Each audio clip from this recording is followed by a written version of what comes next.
Crypto Roundup for Friday, August 30th, 2024. Ron Quaranta here with my amazing co-hosts, David Brill and Joshua Ashley Klayman. It's good to see you all. Before we begin, our usual disclaimers. Obviously, for everyone in the audience, please keep in mind that nothing discussed is any sort of accounting, investment, legal, tax, and token advice. And then everything that Josh and David and I are talking about are our own opinions and do not necessarily represent the opinions of our firms. We took a hiatus last week. We're back. Josh, David, and of course, it was not a slow 2 weeks. Telegram, OpenSea, the Kraken case moving forward. And David, why can't crypto hold a bid? Let's kick it off. Josh, let's rip up the script a little bit. Let's do the regulatory side. Wait, there's a script? Yeah, there's never a script. I just use that phrase. I came back from a short trip, or not short trip, and I want to start with OpenSea, Josh, and I'd love your opinion on some of this. There's a lot to cover here. But for everyone in the audience, OpenSea received a Wells notice, which is an indication from the regulator of a possible enforcement action. And of course, everyone hackles one up with, now you're attacking artists and creatives, et cetera. Josh, what is the SEC doing, and what does this Wells notice mean for OpenSea?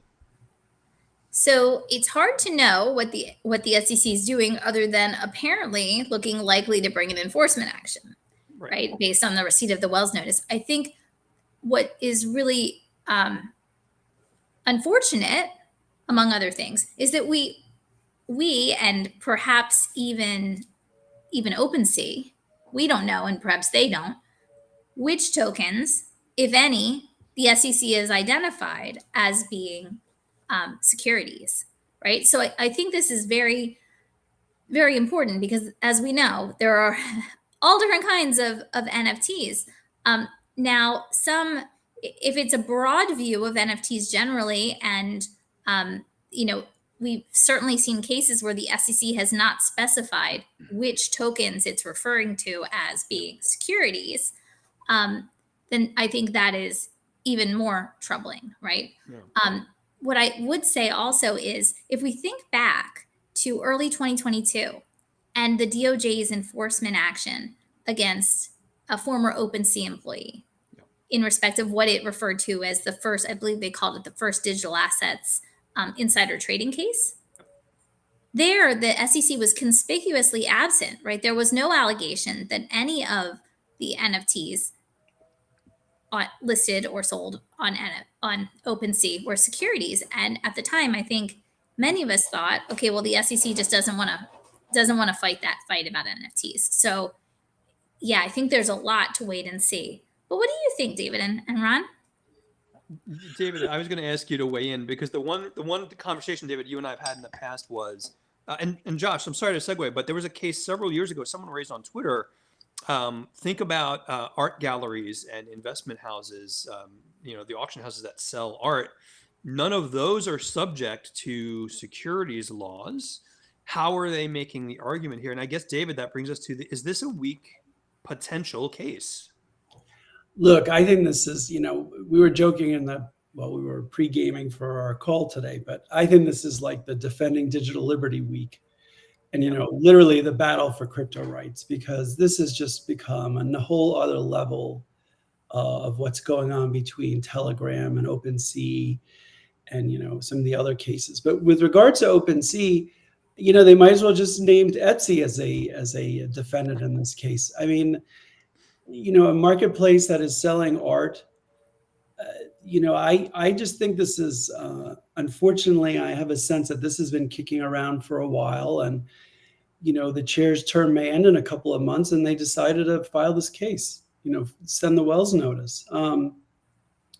If Topps Baseball had a platform to buy and sell cards, is that suddenly going to be a securities platform? I mean, I have to say, I think, speaking for people in the industry, people are disappointed that this is being brought forward. And, remember, OpenSea was one of the few platforms that didn't, have its own token.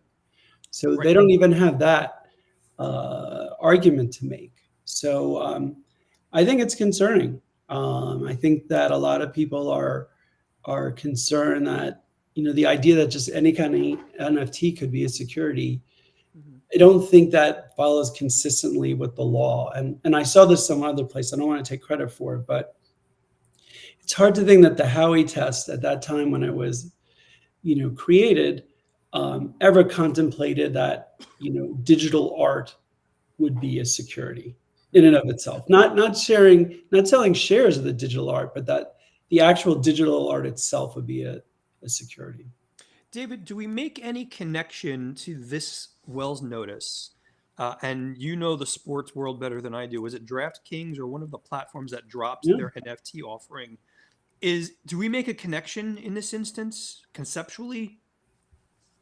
Well, look, I think DraftKings is a public company too, so I don't know that they wanted to enter into litigation with the commission on having NFTs.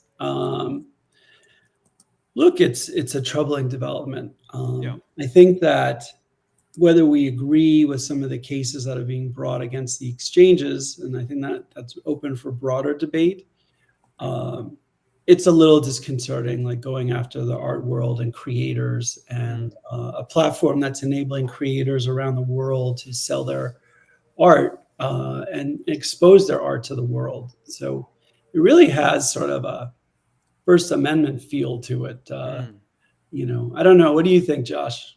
So I agree with you. And certainly to the extent that the case is about art or will be about art, I agree with you wholeheartedly. I think, if we think about our friend Jason Gottlieb's and his co-counsel, whose name is escaping me right now, apologies, in the Song a Day and Brian Fry case against the SEC in, I believe, the Northern District of Louisiana, wherever it is, it fits within the Fifth Circuit, is trying to get a declaratory judgment about just that when it comes to art. What does make me wonder, because when we think about different kinds of NFTs, there is, to my mind, there is on one hand art, right, and unique items, collectibles, digital collectibles, right? Then there are also, we have to remember that NFTs also can represent contract rights. And if we think of some of the other, and I'm just brainstorming here. This is not anything. I have no idea what the SEC is bringing in respect of, nor do I.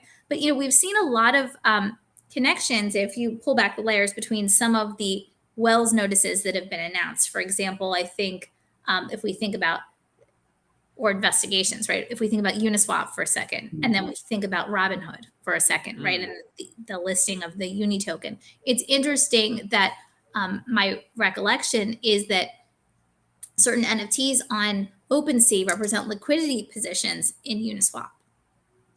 So I think when we think about the different types of, I'm not saying it has anything to do with the Uniswap, right? I'm just, trying to connect anything that I can. And that's why I think understanding what the SEC may be alleging, which we don't know yet. I agree. If it's art, I think that I 100% agree. If it is other kinds of interests, then I think maybe more analysis needs to be done. And we don't know, and we won't know. Josh, to that point, for those in the audience and for non-legal brains like mine, does a Wells notice 100% of the time lead to an enforcement action? No. Interesting. Yeah. I mean, my non-litigator understanding is that, when you receive a Wells notice, then you have the opportunity to do a Wells submission, which, if you remember way back in the day, Kik made public their Wells submission. Yep. Right. And so that, I think, is like, I don't know if it's the last step, but it's the last material opportunity to convince the SEC not to bring suit. So, I mean, I just want to say, I am not saying that I am in any way pro-regulator on this. We don't know enough about the case. Yep. I just, I thought I should at least provide some yin to the yang for a moment. Josh, thank you. Well put, Josh. Thanks so much. And, interesting, David, Josh, the other aspect of this is long gone are the days of the regulator going after call it a small organization that it would behoove them to settle immediately. OpenSea's got some pretty deep bench of legal minds as well. David, I hate to do this, but I have to make it a bit of a politics conversation. Because when we see these kind of cases, and there's almost the philosophic aspects, the parallel in my mind is FTC throwing these cases into court and arguably not winning a lot of them. What is that? Is it the philosophic bent of the regulator to say we're just going to start suing everybody? Like, where is this going? Well, it's really difficult, Ron, because on one hand, I mean, the regulators are supposed to serve the will of the people and enforce the laws, for the people in the country. And, there are a lot of jobs created by these different platforms. And so we can't lose sight of that. And the other thing you also have to remember is, once you bring the lawsuit, if they were to file one, this is something that's going to take years to move through the court system, unless OpenSea were to win on a motion to dismiss or, failure to state a claim. So just by merely filing this is sort of putting a cloud over this part of the industry for some period of time if they were to file a complaint. Yeah. Look, I try and rein in my philosophical views on certain parts of this, but I don't think filing, an action against OpenSea is constructive at this point of the cycle. And I think that in light of potential legislation that's in Congress, in light of, who knows who's going to be in office in a couple of months, it just strikes me as a view that any of these cases that have been sitting out there or they've been building are going to come. Wells notices are going to come and complaints are going to come before the election. Yeah. And Josh, to that point, when we look at OpenSea, there's no possibility the SEC is going to say everything listed on the OpenSea platform is a security. Would they have to delineate specific NFTs? Like, how do you envision that playing out? I mean, it's a really good question, Ron, because I mean, we've even seen in some of the other, I mean, here we don't have a case. Let's just be clear. Yeah, There's no case filed. There's no, we're not making any allegations, nor is the SEC, to our knowledge, making any allegations of wrongdoing. Yeah. But I mean, we've seen in different cases where there's been a move potentially to remove certain references to tokens altogether, or in certain instances. So I think from the SEC's view, they may take the view we only have to show that one token is a security on a platform. Nevertheless, in many of the settlements that we've seen, including if we think back to what is it called? I've forgotten the name of it for a moment. The recent one about where they alleged that it was a market maker. It had stopped doing actions years before the settlement was brought. What is it? Now I'm drawing a blank. I'm drawing a blank too. I can. If anyone's in the audience and they remember what we're talking about, please let us know. Yeah, but in that one, and I'll Google it in a second, as soon as I give this thought, they didn't even reference any specific tokens at all. They just said securities. So, and even in respect of the cases where they have named particular digital assets, who knows whether they're actually going to, move forward in quote unquote proving whether a security is involved. Yeah. And before we move on, Josh, David, thank you both so much. For everyone in the audience, again, thank you so much for joining us. If you've got questions for Josh or David or I, please put them in the comments on LinkedIn, on Twitter, on YouTube. And, obviously we'll address them as quickly as we can. So do you anticipate, Josh and David, let's wrap up the OpenSea conversation. I know there's a lot of open question marks. Does an actual enforcement action come before the election? I'm not wagering David. I'm just curious about his opinion. Well, look, I want to make an analogy that comes to mind for me. Yep. In these court cases, I think there's general agreement now that the tokens aren't securities. It's whether the contracts that are entered into to purchase the tokens are securities. Yep. In my mind, NFTs are not securities, and whether the contract itself to purchase an NFT may be a securities transaction. Maybe that's the line of thinking, but if they come in swinging saying that all NFTs are securities, I think that based on the case law with the tokens is going to be really hard to prove. So do I think that they'll bring a case before the election? Boy, I don't know how many days they have from a Wells notice being filed to bring a case. I think they have a lot of discretion. I hope not. How's that? That'll be my answer. That is fair enough. Josh, go ahead. Yeah. And I mean, also, by the way, it was Shapeshift. Shapeshift Thank was you. the Yes. name that was escaping me. So, I mean, I think it's interesting if we think about it in terms of the election, because didn't both former President Trump and also the DNC, didn't didn't they have NFTs? I mean, I know former President Trump did, but I thought also there was something with the, the Democrats as well. I remember hearing something. I'm not sure if they actually launched an NFT, but it is definitely a possibility. Someone in the Yeah. audience correct us if we're wrong. I mean, I don't know that a case. I mean, I'm not really a betting person usually, other than among you guys. I don't know if we see something before the election, but before the election, I have heard from unnamed sources that there's a high focus on actually ahead of the election, high frequency trading firms by the SEC. Mhm. So I guess that remains to be seen, but I believe that that is something that is within the And crosshairs. we've also seen and read about venture capital firms receiving Yep. subpoenas. That's been reported on. And so one has to wonder if we're going to see one of those cases being brought or a Wells notice filed Hmm. prior to the election for for a venture capital firm. It's important to remember, and the three of us talk about this frequently. The government has essentially unlimited funds, but the regulators don't have unlimited funds and resources. They do have to pick these cases, and it makes us wonder, Josh and David, again, not being in the regulator's mind, what makes them pick these cases in the context of budget? How does that work? I almost want to be on a fly on the wall when they do the budget conversation and figure out which of the cases we should bring. Josh, David, do you see it the same way? Well, look, ultimately, the taxes we pay are funding what's being done. So, and ultimately, we're all paying for it as individuals and citizens. Look, I would want any regulatory agency to be a good steward of our money and bring cases that were appropriate and to protect consumers. So we can hope that that's the case. Yeah, I mean, I would like to believe that I would imagine there's a lot of important thinking that goes into.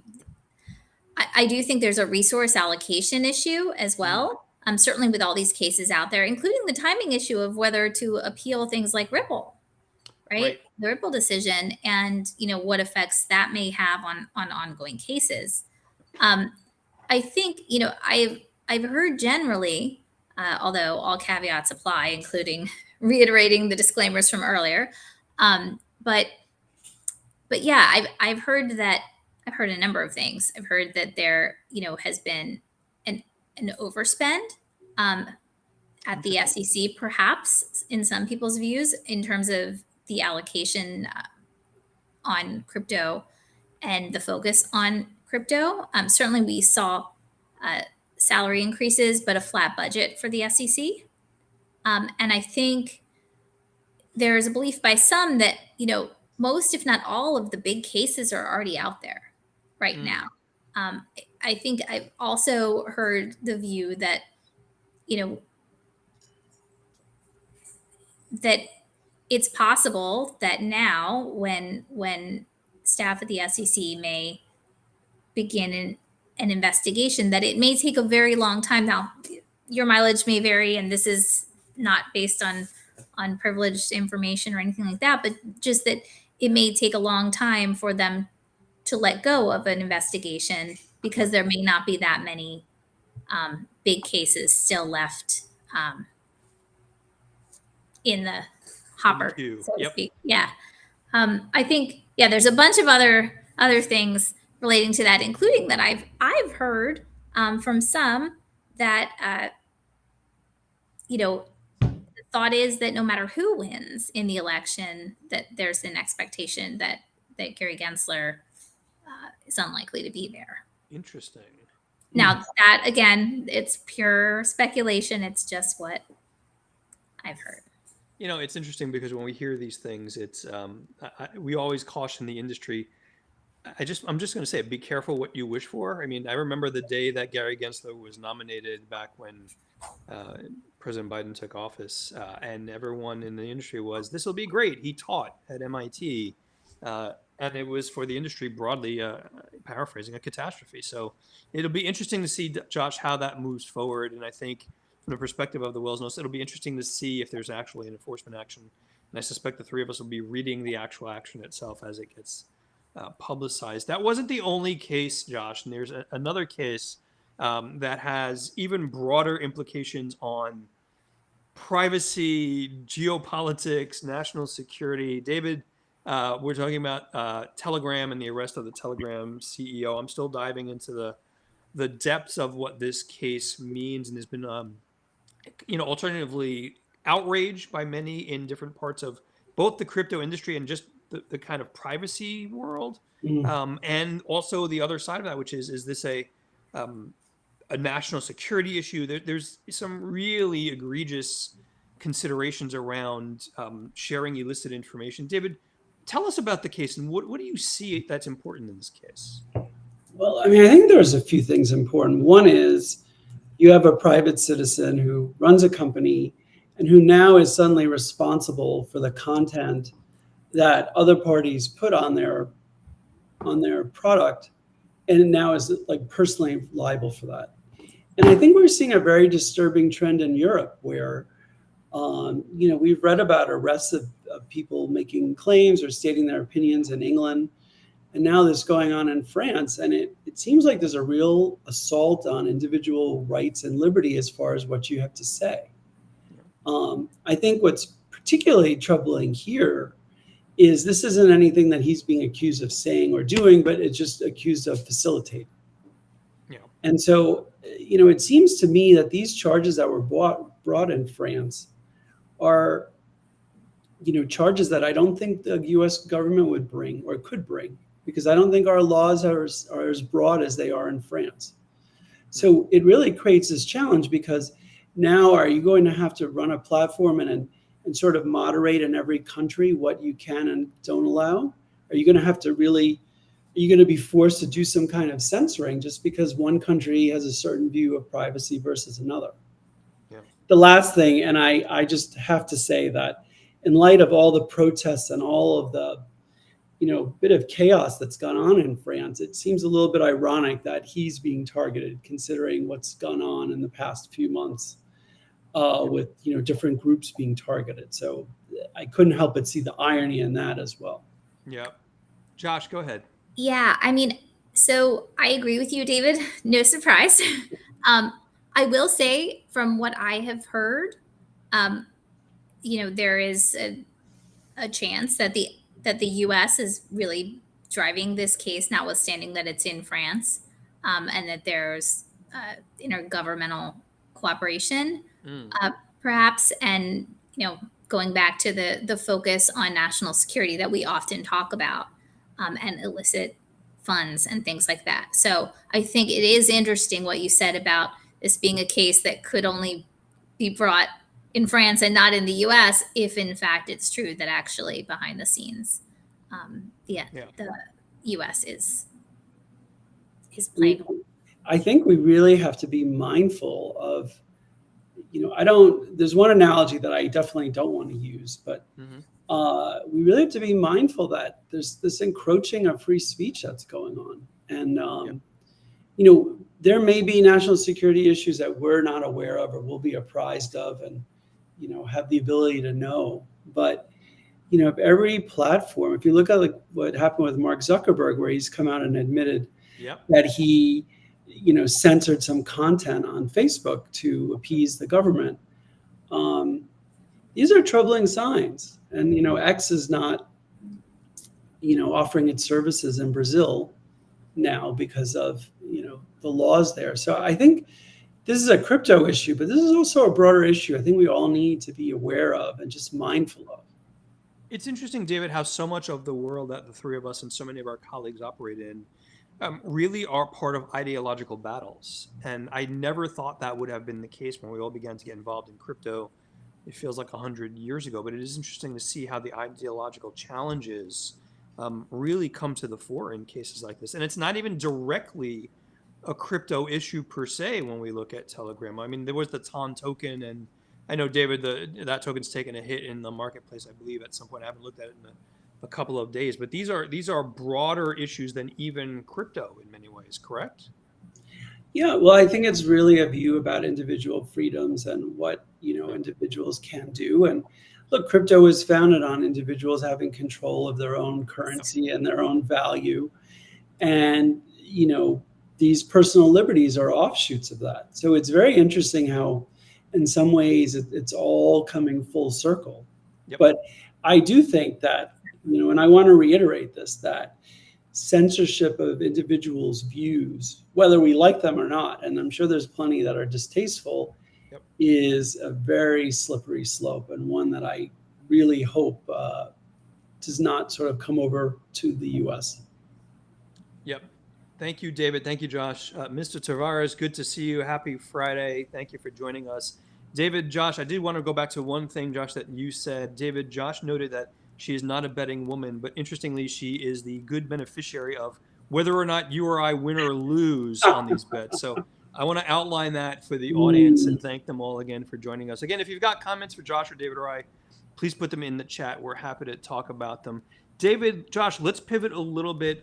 We didn't get a chance last week to get together, so there's been a lot of economic data. David, this morning, you were probably in your trader's turret looking at the economic data on the core consumer price information, PCE data, which came in line up 0.2%. So basically solidifying the Fed's potential move, hopefully in September, to begin cutting interest rates. David, what are you seeing coming from this? And it wasn't too long ago where we were talking about, oh my God, the Fed will need to do emergency rate cuts. Things are much more than we thought. Where are we settling in? Quarter point in September and going forward? I think 25 in September. I don't think the data supports 50. At least the data that they're using supports 50. Yeah. But I do want to say that there are some, continuing troubling signs. We're seeing savings near an all-time low. We're seeing credit card debt near an all-time high. And we're also seeing a lot of retailers struggling. I think Lululemon is struggling. Big Lots, I think, is closing some stores. We're seeing discretionary spending by people sort of start to taper down. And I think that's a sign, not that I want to say Lululemon is like a canary in the coal mine, but when you're seeing some of these discounters having trouble making earnings or, maybe shuttering stores, that's really something to pay attention to, because if they're not, with the way things are and they're not being able to make profit, that's definitely concerning. David, thanks so much. Oh. Emma Chan. How is it, dog? With the dog, Josh, you're not buying enough bones. I think you're going to have to just go back and get another box. My dog was just trying to emphasize that Lululemon would not be a discount. her buy rating on Lululemon. Shout out to Emma Channing, our favorite. I love Lululemon. It's our favorite lurker. Emma, good to see you. You can lurk around here at any time. Josh, what are your thoughts on some of this now that we've pulled you into the macroeconomic conversation? And when you call your portfolio manager for your family office, what are you thinking about buying in the coming weeks and months? So and it's not investment that.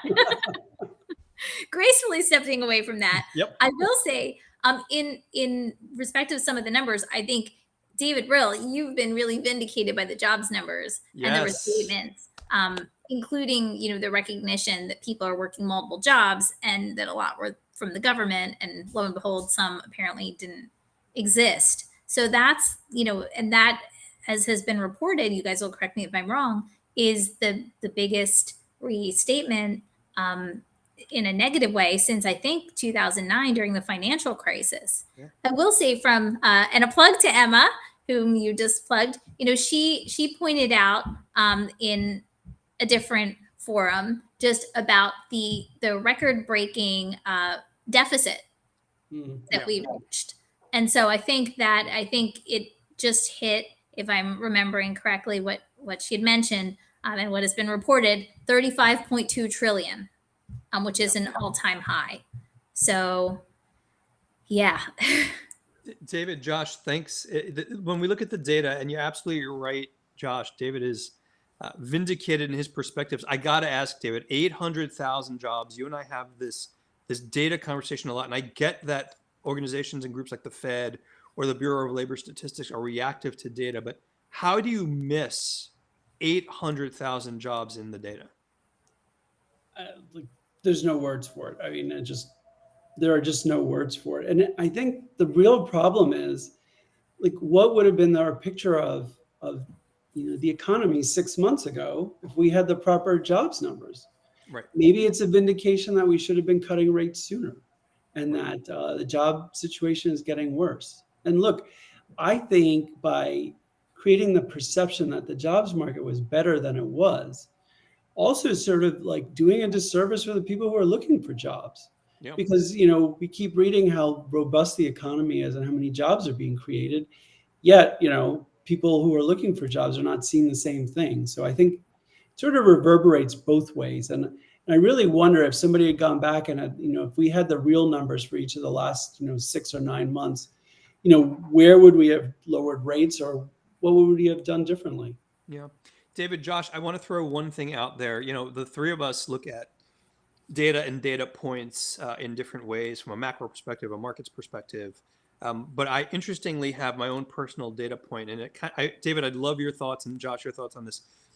There seems to be a correlation in my experience when the number of cars you see in driveways on any particular road near where I live that have for sale signs on them. And I know this sounds a bit weird, but some of them are newer looking cars, and it makes me wonder, are people struggling to keep or pay the cars that they have? And I can tell you in the past 3 to 4 weeks, I have never seen more cars in driveways with for sale signs on them. And I wonder if, everyone has their own metrics, David, but it's interesting. I'd love your thoughts on how does that tie into some of what you've seen?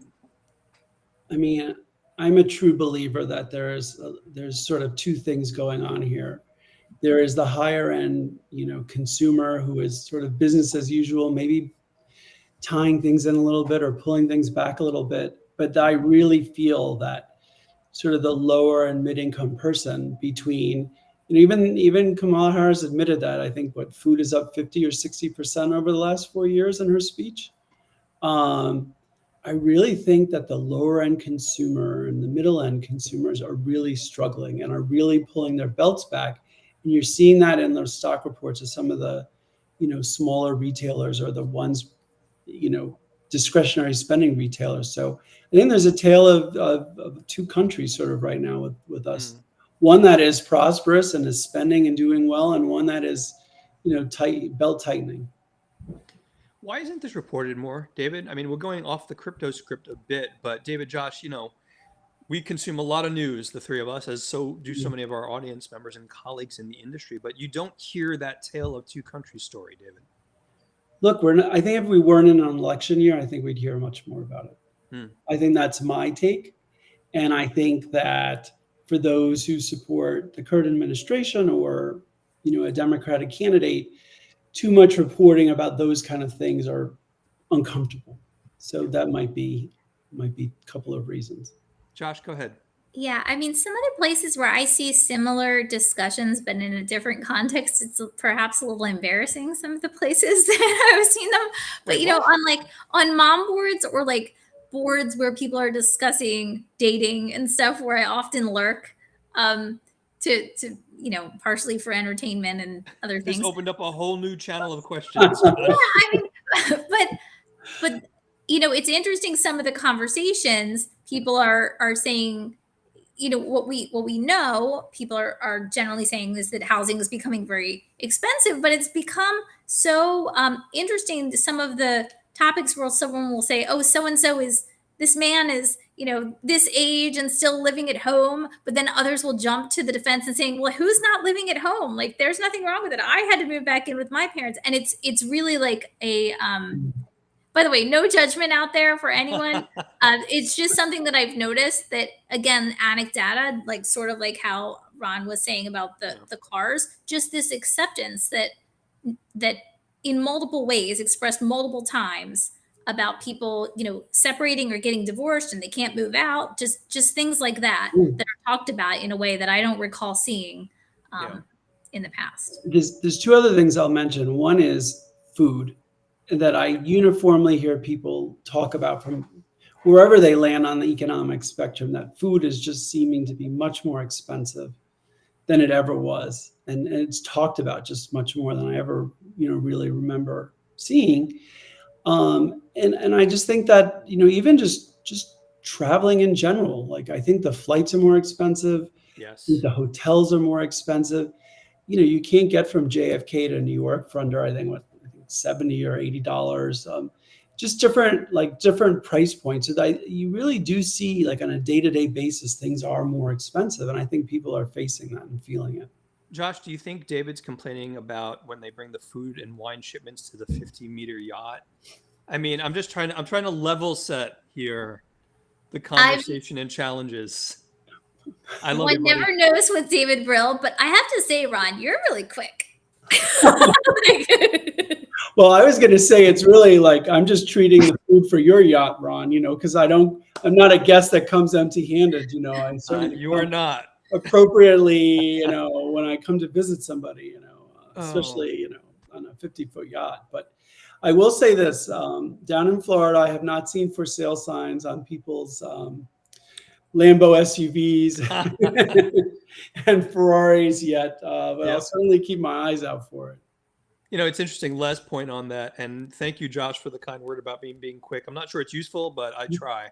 But David, the other interesting thing you brought up, food, and there's the food and fuel aspect. A lot of the data that the Fed looks at and a lot of policy decisions, for a variety of econometric reasons, parse out food and fuel.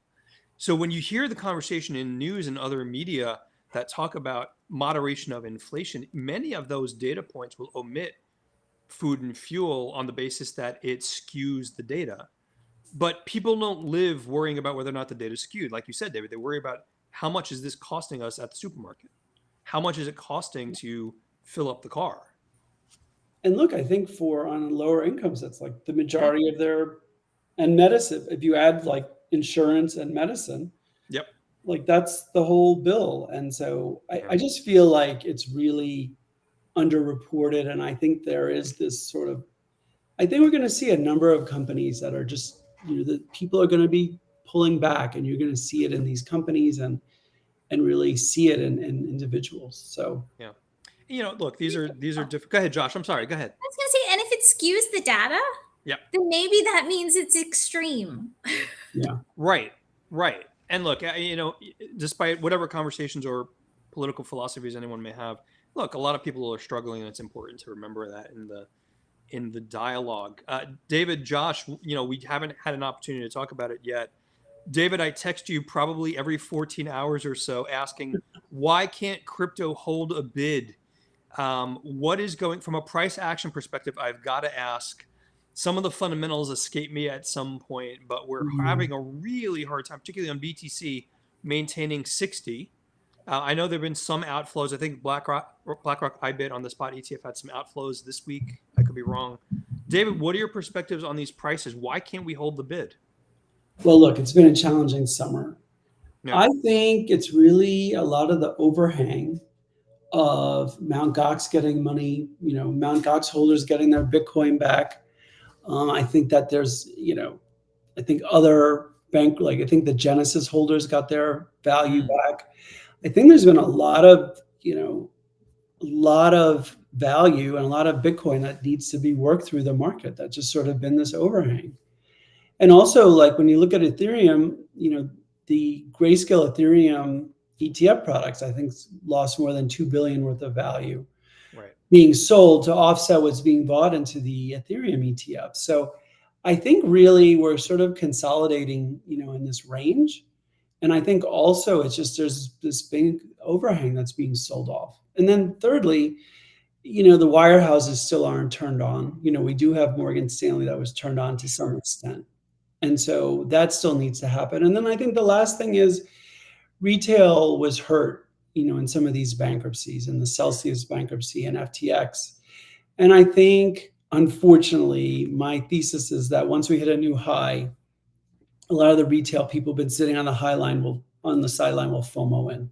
Yeah. And so, unfortunately, you have all these factors involved. But it is interesting that, there's been this lack of, inverse correlation between the stock market and crypto. But the last thing I'll say is we have to remember that Bitcoin's still up quite a bit for the year. Yep. So if you zoom out a little bit, it's still up quite a lot. I think the most interesting question, Ron, is what's going on with the altcoins, and where is the liquidity with altcoins? Because those have really sold off significantly. Yeah. David, thanks so much. Josh, weigh in on this. And to the extent you can talk about it, Josh, David, you've mentioned overhang quite a bit, and I'm not sure how plugged into this you may be, Josh. The government holds a lot of Bitcoin, for example. Are we still looking at potential future selling pressure because of that? Will the government unload? It's a great question. I mean, one of the things we have to think back to is, for example, former President Trump's speech in Nashville, right, talking about having some kind of reserve. So I think there's different ways, and many pointed, and we even discussed on here, the sale shortly thereafter of a lot of the Silk Road proceeds. So I think it probably, as with most things, depends to the extent that Bitcoin and digital assets may be viewed as a reserve currency of some sort, then maybe that sell pressure, while it could be there theoretically, maybe it's unlikely. But I do think, it's something that's hard to know. There was something I was going to say based on what David was saying, and it has escaped my mind. I feel like this happens too frequently, but hopefully we'll come back. You know what, Ron? Josh got outed on X because it turns out that she's the wallet that's been buying 100 Bitcoin every day. There's been a wallet that's been buying 100 Bitcoin every day, and there's a rumor that it's Joshua Ashley Klayman as the wallet holder. The mother of blockchains loading up on Bitcoin, Josh. You move markets. Could be, right? But I remembered what it was, which is I'm seeing a lot of interest, since you mentioned altcoins and things like that. I'm seeing a lot of interest in potential future ETFs or potential spot ETFs in the future with certain altcoins. And as futures markets often precede ETFs, similar interest in exploring that with respect to certain altcoins. What kind of altcoin? What are we talking about, though, Josh? I mean, everyone knows the rumor of a Solana ETF, and someone put forward a proposal for futures. Are you looking at other altcoins? Do you have any info there that you can share, or no? Okay, no. Fair enough. I would just say that the appetite is there from a variety of parties to explore this. Of course, as has been pointed out in many cases, including many of the cases that are kicking around right now, one can't say that all digital assets, or even any of them, necessarily involve securities transactions, right? It's case by case. So I think people are taking a hard look at different assets and thinking about what might position them well. Yeah. Let's bring that back to the politics of election season, Josh and David. When we look at some of what you're talking about, do you think a lot of these are waiting in the background until there's clarity around the election? Will there be a wave of spot crypto ETFs? So I don't know that anyone is timing it with respect to the election. I think, people are just thinking about what the future looks like, and the future that it appears that crypto, as we have long thought, is not going anywhere. Right? And looking at what is the next logical step and the next opportunity. What I will say is there are a number of projects, and you're probably seeing this as well, that are hoping to launch things between now and the election. Right? So I think that is that's definitely on people's minds, because I often hear things like, we want to do this by November, or else maybe by February, if we don't make it by November. Right. Not in ETF context. I just mean in general, in terms of launches. Yeah, I think, Josh, you and I and David and so many of our colleagues in the space, there's no not endorsing any particular project. There's no shortage of really good projects crossing our desks. So it is really a testament in my mind to what that future might hold. David, I want to go back to one more thing in the market, and I haven't bothered you about this in a while, but I know you track some of the options positions vis-a-vis crypto. Have you seen any changes significantly that point to a more or less volatile remainder of the year? Any thoughts about that? Well, I think, look, there continue to be levels where there's a lot of short interest and long interest, and I think they'll continue to be chased after and triggered.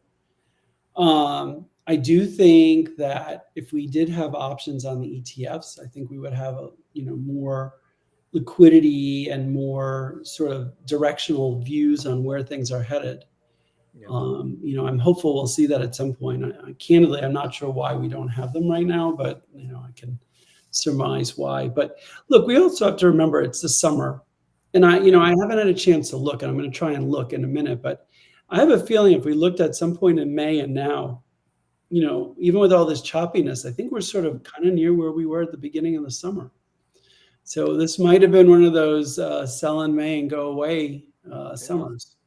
We might get really busy after Labor Day as we kind of approach the end. Josh, weigh in. I'm sorry. Go ahead. Well, there's a couple of things just that I wanted to make sure we mentioned, as well as just a thought I had. One is SEC v. Kraken. Yes. And so it's interesting, both the SEC and Kraken took the decision by the judge in that case to not dismiss the case as a win, right? And you may have seen, obviously, the SEC's statement about the denial of the motion to dismiss, but you may also have seen Marcos Santori's tweets or posts on X. I'll get used to that in about 10 years about the decision being a win for Kraken, right? And for the industry, insofar as while the case did not cite to Judge Torres, or the judge did not cite to Judge Torres, there was an acknowledgement that tokens themselves, digital assets themselves, are their code, right? And so I think what Marco's tweet, if I'm characterizing it properly, in part did was to say, you have to prove the transaction, right? It's not enough to just allege that something is a security and that from that flows everything else. You actually have to prove that each interaction is looked at. Now, I will say this, in that decision, it was very early in that case. So as we've talked about in other sessions, it's perhaps unlikely that the case would be dismissed anyway at this stage. And even if we think about the Ripple case, that was not decided the way it was by Judge Torres until the facts were all, discovery had ended, and that was its summary judgment. So I think that'll be one to watch. I think definitely whatever happens, especially if, perhaps, maybe I shouldn't say especially, but the question of whether Ripple will be appealed, and also with these various decisions coming down differently so far in the various circuits in which the districts sit. Like we think about Binance, where that Judge Jackson, I believe, had cited to Ripple. I think, when we think about ultimate appeals to the Supreme Court, there's interesting positioning there. And then, of course, we can't forget about the cases against the SEC in Texas and Louisiana federal courts. Yep. One thing I also just wanted to just note in general is, to the extent, if it is the case, and again, this is big if, but if it is the case that no matter who wins, some at the regulator, SEC, may be expecting that the head of the SEC will change, then perhaps we may see additional departures in advance of that. Right? With people trying to position. And I would say, like, to the extent that it may be true about overspends and that many of the big cases are already out there, I suspect that we will see a growing focus by the SEC on things like AI, which we are already seeing. Right? And so we've also seen at the state level and discussed in federal court, things about addictive feeds, deep fakes, things like this. Certainly, we have the legislation, the law in New York that Governor Hochul signed about children under 18 and the social media addictive feeds, right? So I do think putting it all together, to the extent that projects may have maybe trying to stay out of the SEC's crosshairs, you know, I think to the extent that there are intersections with this area, I would just, perhaps have additional caution. Of course, mileage may vary. Josh, you're absolutely right. So much of our world is context. I have a technology colleague, and we've had this conversation. We did it in prep, talking about AI and crypto, and his comment to me was, if you think crypto and blockchain are tough for regulators, they have no idea what they're going to deal with AI. It's that much more complicated. So context is everything, and it's important to make these decisions and see where they all go. So we're approaching the end, my friends. It's been 2 long weeks. We probably have more to cover. David, Josh, closing thoughts from both of you. David, you want to kick us off? Sure. Well, I will say this is going to be a much busier crypto weekend than I would have ever expected for the end of August. So, look, I think we're really into the big part of the campaign right now, and I think for me this weekend, I'm really going to think about, what does a Democratic presidency look like for crypto? I think we've talked about at length what we think a Republican presidency would look like, but what does it mean? Like, what should we take from these spate of lawsuits that we think are going to come in the next couple of months, and what's the hangover effect?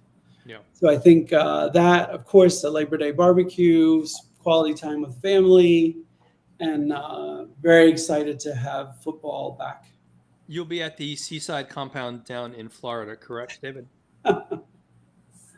Maybe, Ron. Maybe. And then there'll be some other stops along the way.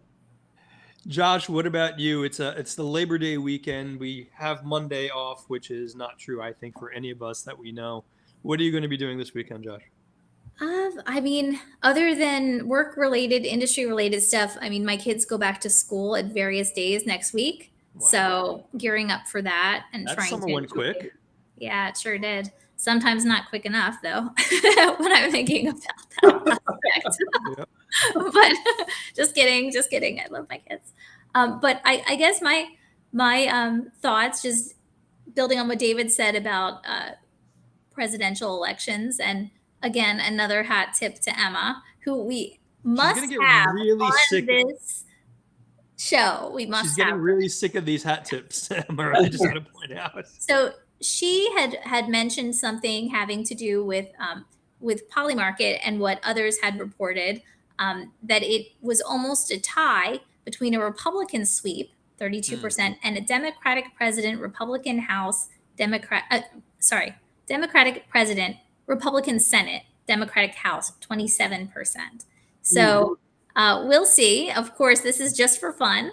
We're not, we're not betting. We're not endorsing. Nothing like that. We're not on Polymarket. Exactly. But yeah. So what about you, Ron? What do you? So I'm going to spend my fun-filled Labor Day weekend reviewing catering contracts, which brings me to my next announcement, which is a very ham-handed way of doing it. But for everyone in the audience, our WSBA Crypto and Blockchain Summit 2024 happening on October 24th in Midtown New York City. If you're interested in signing up, we have seats open for the public as well as members. Go to our website, WSBA.co. There's a link to sign up and learn more information. You can see Josh Klayman on stage. You can see David Brill on stage. You can see so many others on stage. Plus, there'll be food, drink, and networking. So hopefully you can all join us. But that's going to be the bulk of my weekend, as well as trying to keep up with the news. One last thing I'll add, Josh. I found an analyst, not quite sure how good he or she is, who claims that BTC will hit 150 by the end of the year. So I may still win my bet with Mr. Brill, but we will see how that goes. Ron, I've been running an informal poll for the steak places in Manhattan. So yeah, right now it's Porterhouse, Peter Luger, and Nastro's. So he's not going to go Longhorn Steakhouse chain, Josh. He's going high end on this stuff. I get it. I'm keeping my mouth closed because I'm hoping I get an invite. It's a given. Of course you do. You should weigh in on the poll that he's putting out there, Josh. That way we get your favorite into the calculation. No chain restaurants, Ron. No chain restaurants. It won't be Olive Garden. All due respect to Olive Garden. If you see like well, I won't say. I was gonna pick something. It's not a Taco Bell dinner for David. No, Josh wants to go to Per Se. That's her choice. Okay. This is really a frightening conversation. We're going to end it there. Josh, David, thank you so much as always. It's been too long. Good to see you both. For everyone in the audience, again, thank you so much for joining us. If you're interested in the October 24th event, you get to see Josh and David and so many others in person, WSBA.co. Check out the website. Have a great Labor Day weekend, everyone, and we will see you next time. Take care.